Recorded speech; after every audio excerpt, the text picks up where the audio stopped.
Hello everyone, कैसे हैं आप सब। आई होप आप सभी लोग बहुत अच्छे होंगे हर बार की तरह। जैसा कि आप देख सकते हैं कि आज हम लोग प्रैक्टिस सेशन के नेक्स्ट सीरीज में आज हिंदी ग्रामर, आप कह सकते हैं कि हिंदी भाषा की बात करेंगे, जो कि आपके पेपर फर्स्ट में पार्ट बी या सेक्शन बी में पूछा जाता है। तो ये काफ़ी स्कोरिंग है। मैं कई बार कह चुका हूँ कि अगर आपके ग्रामर पोर्शन अच्छे हैं या उसमें पकड़ है आपकी, और रीजनिंग हो गया, तो ये अगर दो चीज़ अच्छी है तो आपको बेस्ट रैंक दिला सकती है। ये मैं आपको बहुत पहले भी बता चुका हूँ। आज के सेशन में मैं एक बार क्विक प्रीव्यू दिखा दे रहा हूँ हर बार की तरह। आप देख सकते हैं हम लोग 100 क्वेश्चंस की बात करने वाले हैं। काफ़ी अच्छे क्वेश्चंस होंगे और रिपीटेड होंगे, इसीलिए इनको एक जगह कंपाइल किया गया है। आप पहले क्वेश्चन से ही देख सकते हैं। क्वेश्चन नंबर फर्स्ट है, हिया का तत्सम शब्द क्या है। हिया का मतलब, हालांकि यहाँ तत्सम पूछा है, मतलब हिया क्या है, तद्भव शब्द है। इसका तत्सम होगा हृदय। 52 नंबर क्वेश्चन है, अवसाद में कौन सा उपसर्ग उपयुक्त हुआ है या प्रयोग हुआ है। तो अवसाद में उपसर्ग जो है वो उसमें प्रयोग हुआ है।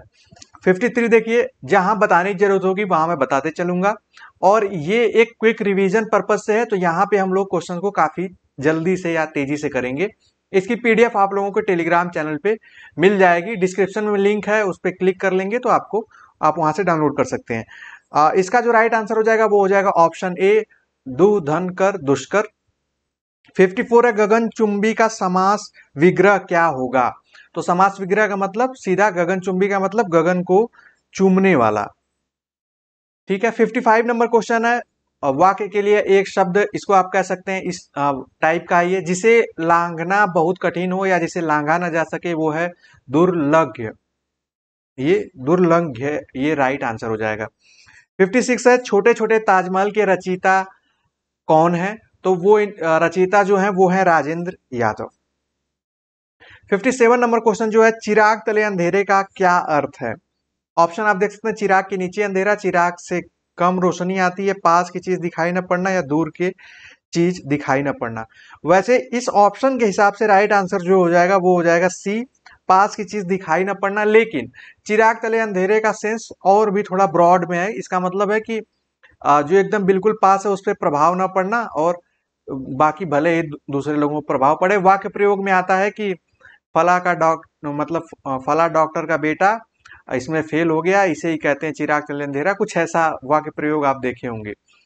यहाँ देखिए काफी अच्छा क्वेश्चन है, तरनी तनुजा तट तमाल तरुअर बहुछाए। ये काफी हाई स्कूल में ये आप पढ़े होंगे। इसमें कौन सा अलंकार है। यहाँ त बार बार आ रहा है, तो इसका मतलब क्या हो जाएगा, अनुप्रास अलंकार हो जाएगा। अनुप्रास किस प्रकार का अलंकार है, यह है शब्दा अलंकार, क्योंकि शब्दों से ही हम पता कर रहे हैं, अर्थ में हमें जाने की जरूरत नहीं है। 59 नंबर क्वेश्चन जो है, 52 के तोले पावरत्ती, इसका मतलब क्या है।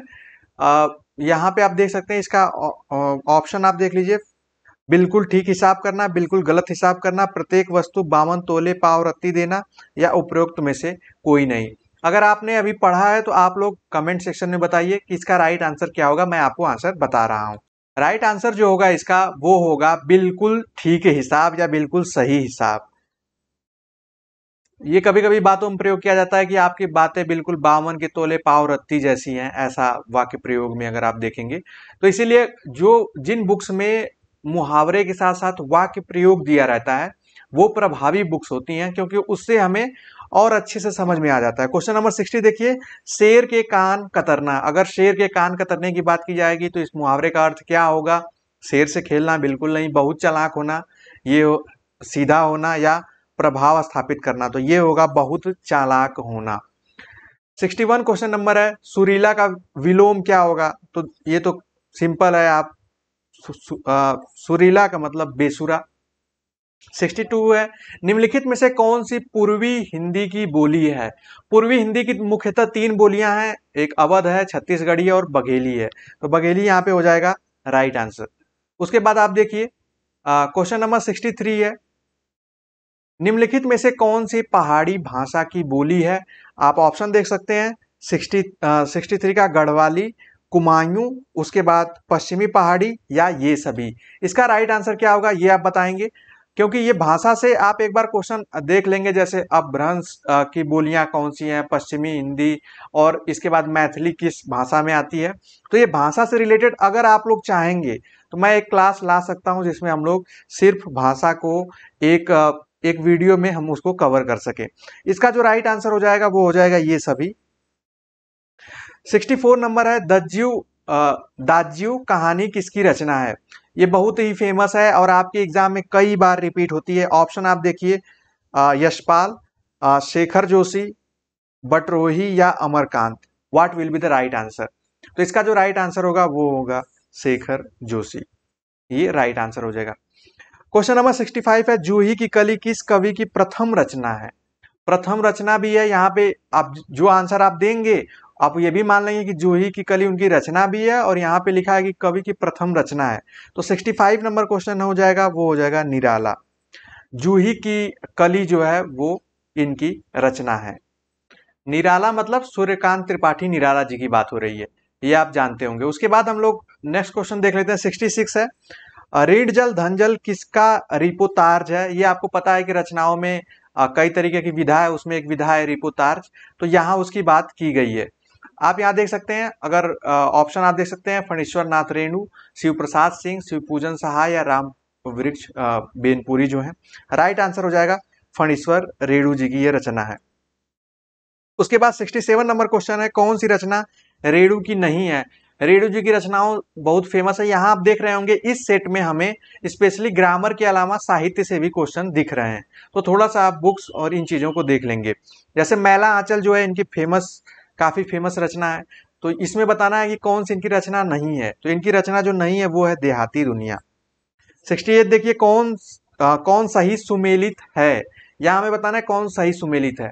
तो ऐसे क्वेश्चन जब भी आपके एग्जाम में आए तो पहले आप देखिए कौन सा गलत है, अगर कुछ आता हो, कुछ आइडिया हो। जैसे देखिए, ट्रेन टू पाकिस्तान मैंने आपको बताया था कि ये खुशवंत सिंह की रचना है, उन्होंने बुक लिखी है। ये कमलेश्वर ये होगा नहीं। प्रेमचंद ने तितली लिखा नहीं है। राइट आंसर जो होगा वो होगा निर्मल वर्मा अंतिम अरण्य। ठीक है, ये इसका राइट आंसर हो जाएगा। 69 नंबर क्वेश्चन आप देख सकते हैं। हाँ, 69 है, कौन सही सुमेलित नहीं है। एग्जाम में ऐसे क्वेश्चन आते हैं बार बार। देखिए, प्रेमचंद की रचना है सदगति, सही है। रेणु रसक प्रिया, अमरकांत की जिंदगी और जोक, मोहन राकेश की ये रचना नहीं है।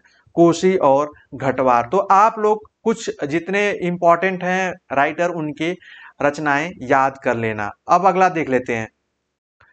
70 नंबर क्वेश्चन आप देख लीजिए, आपकी स्क्रीन पे है। उससे पहले मैं जैसे मोहन राकेश की जो प्रमुख वो रचना है उसको आप जान लीजिए। आषाढ़ के दिन, आधे अधूरे, ये कई रचनाएं हैं। जैसे ये घोटी का घटवार, सॉरी, कोसी का घटवार किसकी रचना है, ये है शेखर जोशी जी की। जैसे यहाँ देहाती दुनिया थी तो ये शिवपूजन सहाय की रचना है। तो ये आप लोग थोड़ा सा देख लेना। 70 नंबर क्वेश्चन देखिए, श के उच्चारण में जीवा किस अंग पर स्पर्श करती है, ये हमें बताना है। तो जब श बोलेंगे तो श जो है ये तालव्य है, तालव्य श्रेणी में आता है, जो तालु से टच होता है। अगर आप चाहें तो बोल के भी देख सकते हैं। व देख लीजिए, व का उच्चारण स्थान क्या है। आप यहाँ देख सकते हैं, कंठोष्ठ, दंतोष्ठ, तालु या कंठ। राइट आंसर जो होगा वो होगा कंठ ओष्ठ। मतलब ये गला और ओठ दोनों की मदद से इसका उच्चारण किया जाता है। 72 नंबर क्वेश्चन देखिए, वयोवृद्ध का संधि विच्छेद क्या होगा। वयोवृद्ध का संधि विच्छेद वयः धन वृद्ध होगा। C will be the right answer. ठीक है, उसके बाद क्वेश्चन नंबर 73 देख लेते हैं। एक बार मैं इसको जूम कर दे रहा हूं। हाँ, संकल्प का संधि विच्छेद क्या होगा। तो संकल्प का अगर आप जानते हैं, ये तो सिंपल है, वो होगा सम धन कल्प। B will be the right answer. आप 74 नंबर क्वेश्चन देखिए, भो धन अन का सही संधि है। तो इसका जो सही संधि है वो है भवन। 75 नंबर क्वेश्चन सही शुद्ध वर्तनी से है। वर्तनी से मैं क्वेश्चन आप लोगों को कराया हूं। इसमें लिखा है कौन, इसमें शारीरिक लिखा है। अब ये हमें बताना है कि शारीरिक कौन सा सही है। देखिए, फर्स्ट में आप ऐसे तो देखेंगे तो पढ़ेंगे तो थोड़ा मतलब लगेगा बहुत कंफ्यूजिंग है। इसको अगर पढ़ के देखा जाए तो शारीरिक मतलब र में बड़ी की मात्रा होगी, फिर र में छोटी की मात्रा होगी। तो C will be the right answer. आप देख सकते हैं ऐसे बना हुआ है कर्व, तो आप याद रखिएगा जब भी आपके एग्जाम में आएगा कि ऐसे घूमता हुआ कर्व है बीच में से, ऐसे ही मैंने याद किया था एग्जाम के टाइम में। तो शारीरिक। उसके बाद 74 नंबर क्वेश्चन है, निम्न में से किस शब्द की वर्तनी शुद्ध है। देखिए हासिल गलत लिखा है, तत्कालिक लिखा तात्कालिक होता है, सार्वजनिक लिखा सार्वजनिक होता है, हिंदुस्तान सही होगा यहाँ पे। आपको बता दें जब हिंदुस्तान की बात आती है तो हिंदुस्तान में छोटा ऊ रहता है, लेकिन जब हिंदू लिखना होगा तो उसमें बड़ा ऊ होगा, ये आप याद रखिएगा। इसके बाद हम लोग देख लेते हैं अगला क्वेश्चन। क्वेश्चन नंबर 77 देख लीजिए। राम बहुत तेज विद्यार्थी है, बहुत तेज विद्यार्थी है, इस वाक्य में बहुत क्या है। पहले देखिए जो तेज है वो है विशेषण, और यहाँ पे आप देख सकते हैं कि बहुत तेज जो वो आ रहा है, मतलब वर्ड जो आ रहा है बहुत, वो है प्रविशेषण, मतलब तेज को भी आगे हमने लगा दिया है बहुत तेज। तो ऐसे एग्जाम में आपके क्वेश्चंस आते हैं। 78 नंबर क्वेश्चन है, सुख दुख के मधुर मिलन से ये जीवन हो परिपूर्ण, फिर घन में ओझल हो शशि, फिर शशि में ओझल हो घन। यहाँ पे क्या है कि आपको बता दें ये एक तरीके से अलंकार दिया है, लेकिन देखिए जो हम लोग शब्दालंकार अर्थालंकार के जो 4-5 भेद या 6 भेद टोटल जानते हैं, उससे अलग ऑप्शन में है विरोधाभास है, दृष्टांत है, काव्यलिंग है या उत्प्रेक्षा है। यहाँ पे क्या है कि इसका जो राइट आंसर होगा वो होगा दृष्टांत अलंकार, जो कि अर्थालंकार का भेद है। ये उभया अलंकार भी इसको कहते हैं। इसमें क्या होता है कि एक पंक्ति जो होती है दूसरे पंक्ति को डिफाइन करती है या उसका एक प्रतिबिंब दिखता है। जैसे एक म्यान में दो तलवार, ऐसे करके एक वो है, आप कह सकते हैं कि दोहाई कह सकते हैं उसको या लाइन कह सकते हैं, ऐसा ही छंद है। तो वहां पे इस तरीके की चीजें आती हैं कि जो पहली लाइन है वो दूसरी लाइन से संबंधित होती है, या कभी कभी क्या होगा कि पहली जो लाइन पंक्ति होगी दूसरी पंक्ति उसको और एक्सप्लेन करके बताएगी, तो उस कंडीशन में दृष्टांत अलंकार होगा। 79 एक भेद खुलने का अर्थ को व्यक्त करने वाला मुहावरा क्या है। भेद खुलना मतलब कलई खुलना, जिसको हम या यहाँ पे आप देख सकते हैं भेद खुलने का मतलब कलई खुलना, और झूठ पकड़ा जाना को भांडा फोड़ कह सकते हैं। अगर देखा जाए यहाँ पे पालिश टूटना ऐसा नहीं होगा, भांडा फोड़ होना ये एक तरीके से हो सकता है। दूध का दूध पानी का पानी होना ये तो मान लीजिए ये फैसले से संबंधित होगा, लेकिन यहाँ पे दो आ रहा है कि भांडा फोड़ होना और कलई खुलना। तो जो भेद खुलने का जो एक्चुअल में अगर जो ज्यादा एग्जैक्ट दिख रहा है वो है कलई खुलना। कलई खुलना मतलब भेद खुलना। आप यहाँ देखिए सूर्योदय हुआ और सड़कों पर चहल पहल थी, ये वाक्य है। वाक्य प्रकार सरल मिश्र संयुक्त तीन मुख्यतः है। उसमें आप देख सकते हैं कि ये सरल तो है नहीं, यहाँ पे दो चीजें हैं कि सूर्योदय भी हुआ और सड़कों पर चहल पहल थी, तो ये हो जाएगा संयुक्त वाक्य। मिश्र कब होगा, जब किसी दो चीज के बारे में बताया जाए, जैसे कि मैंने आपको एक बताया था कि सीता आएगी, सीता गाएगी तब राधा नाचेगी, ऐसा करके, तो उस समय उस कंडीशन में ये होगा। क्वेश्चन नंबर 81 देख लीजिए। निम्नलिखित में से कौन सा शब्द जो है सम उपसर्ग से बना है। तो आप सुकोमल, स्वास्थ्य, संकल्प या सहर्ष, what will be the right answer, ये आपको बताना है। आप यहाँ पे अपने स्क्रीन पे देख सकते हैं जो इसका राइट आंसर होगा। जैसे हमने बताया था कि सम, यहाँ पे ऊपर हमने इस पे क्वेश्चन भी किया है, आप यहाँ देख सकते हैं समकल्प पे किया है, तो इसमें सम लगा है कल्प के आगे, तो इसका जो राइट आंसर हो जाएगा वो हो जाएगा संकल्प। 82 नंबर है, नीलांबर किस समास का उदाहरण है। नीलांबर ऑप्शन देख लीजिए, तत्पुरुष, द्विगु, द्वंद्व या बहुब्रीहि। तो इसका जो राइट आंसर होगा वो कर्मधारय होगा। कर्मधारय, नीला है अंबर, मतलब यहाँ पे जो एक शब्द जो है दूसरे शब्द को बता रहा है, नीला अंबर विशेषता बता रहा है। बहुब्रीहि नहीं होगा यहाँ पे, ये ऑप्शन सही नहीं है। इसका राइट आंसर जो होगा वो होगा कर्मधारय। 83 नंबर क्वेश्चन है, जिस पर कोई अंकुश न हो या न लगाया जा सके वो है निरंकुश। निरंकुश राजा, जो अत्याचारी राजा हम लोग उसमें यूज करते हैं। निम्न में से कौन सा जो शब्द है वो शुद्ध है, ये आपको बताना है। ये देखिए ये अपने हिसाब से ऑप्शन जो है वो मृत्युंजय लिखा हुआ है। राइट आंसर जो होगा इसको हम कैसे पहचानेंगे, पहले देखिए, पहले तो मृत्युंजय में लास्ट में ज य होगा, ठीक है, ज य होगा। तो यहाँ पे न लिखा है, इसको काट देंगे। जे नहीं होगा, इसको भी काट देंगे। अब कंफ्यूजन आता है इन दोनों में, तो क्या होगा, उसमें न का भी प्रोनाउंस आता है Mrityunjay. Right answer option B हो जाएगा। मित भाषा शब्द का विपरीतार्थक जो शब्द क्या है, वो है वाचाल। मित भाषा मतलब कम बोलने वाला, वाचाल मतलब ज्यादा बोलने वाला। 86 है, निम्नलिखित में से कौन सा गुणबोधक विशेषण नहीं है? कौन सा ऐसा विशेषण है जो गुण बोधक नहीं है? जैसे अच्छा, बुरा, भला, सीधा, ये गुण बता रहा है, लेकिन 50 जो है ये गुण नहीं बता रहा है, ये संख्या बता रहा है। तो राइट आंसर हो जाएगा 50। 87 देखिए, बादल का पर्यायवाची नहीं है। तो बादल का पर्यायवाची देखिए, नीरद पर्यायवाची है, जलद है, जीमूत है, लेकिन इला जो है ये धरती पृथ्वी का पर्यायवाची है। तो राइट आंसर हो जाएगा ऑप्शन सी, जो कि बादल का पर्यायवाची नहीं है। 88 देखिए, इन निम्न में से कौन सा जो व्यंजन उष्म व्यंजन नहीं है? उष्म व्यंजन में स, स, श, श ये आते हैं, और यह जो है ये व्यंजन नहीं है, उष्म व्यंजन में ये नहीं आता है। 89 नंबर क्वेश्चन है, निम्नलिखित में से किस शब्द का प्रयोग बहुवचन में होता है? तो जैसे लड़का, ये लड़के हो जाता है बहुवचन। पुस्तक, पुस्तकें, घोड़ा, घोड़े। साधु जो है ये बहुवचन में हमेशा प्रयोग होता है, साधु नहीं कहते हैं, या आप इसको बहुवचन में आप हमेशा इसको सिंगल प्लूरल दोनों में हम लोग इसको प्रयोग कर लेते हैं। 90 नंबर क्वेश्चन जो है, मोहन स्कूल जा रहा है, हालांकि अब तो मैं नहीं जाता। इस वाक्य में मोहन है, तो यहाँ पे जातिवाचक संज्ञा, समूहवाचक संज्ञा, व्यक्तिवाचक संज्ञा या भाववाचक संज्ञा है। इसका राइट आंसर आप लोगों को बताना है। तो जैसे आपको पता है कि ये व्यक्तिवाचक संज्ञा है, नाम है किसी का नाम। अगर लड़का जा रहा है तब वो जातिवाचक में आ जाता है, ठीक है। नाम है तो व्यक्तिवाचक रहता है। 91 है, खेती किस शब्द का तद्भव रूपांतरण है? खेती जो है वो कृषि का ही तद्भव रूपांतरण है।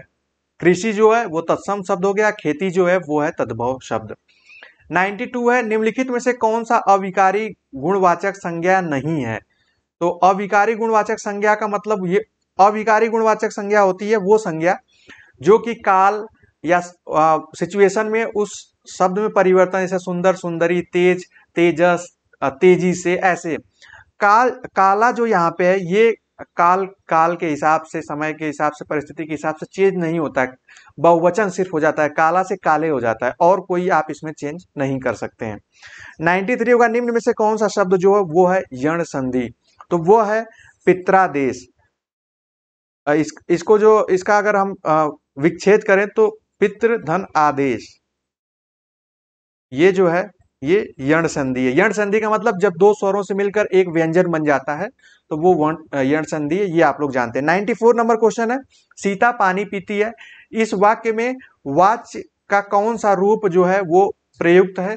थोड़ा सा ये है कंफ्यूजिंग टाइप का, क्योंकि जब ऐसे पानी सीता द्वारा पिया जाता, जैसे देखिए सीता पानी पी रही है, तो यहाँ पे सीता जो है वो एक तरीके से आप फोकस सीता पे है, ठीक है। अगर हम किसी को बता रहे हैं पानी सीता द्वारा पिया जाता है, तो इसका जो होगा आप कह सकते हैं कि पानी, मतलब हम पानी को फोकस कर रहे हैं, तो इसका मतलब ये हो जाएगा कर्मवाच्य। और इसको जैसे खवाया मतलब खिलवाया जा रहा है, ऐसे जब क्रिया भाव पे आ जाता है तो भाववाच्य हो जाता है। लेकिन यहाँ पे मैंने कुछ बुक्स देखी तो उसमें इसको कर्मवाच्य माना गया है।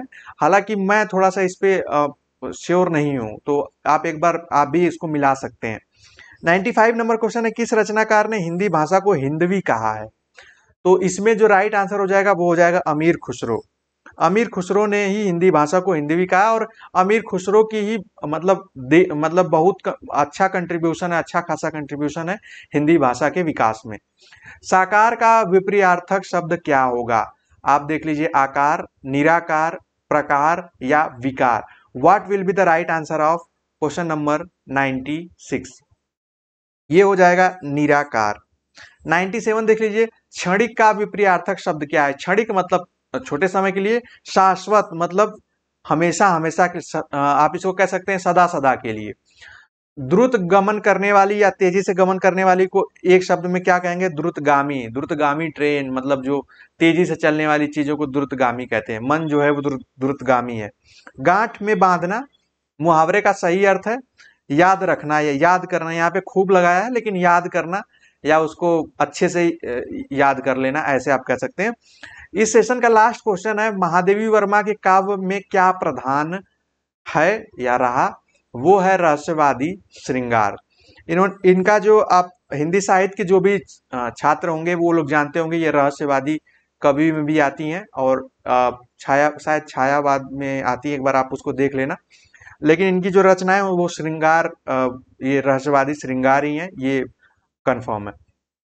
तो आज के सेशन में हम लोगों ने 50 क्वेश्चन देखा और 50 क्वेश्चन जो थे वो ग्रामर से रिलेटेड थे, जो कि आप लोगों के एग्जाम में, जैसा कि मैंने स्टार्टिंग में ही बताया, कि स्कोरिंग भी होते हैं, साथ ही साथ ये इजिली हो जाते हैं, आपके बहुत कम समय में ये क्वेश्चन सॉल्व हो जाते हैं।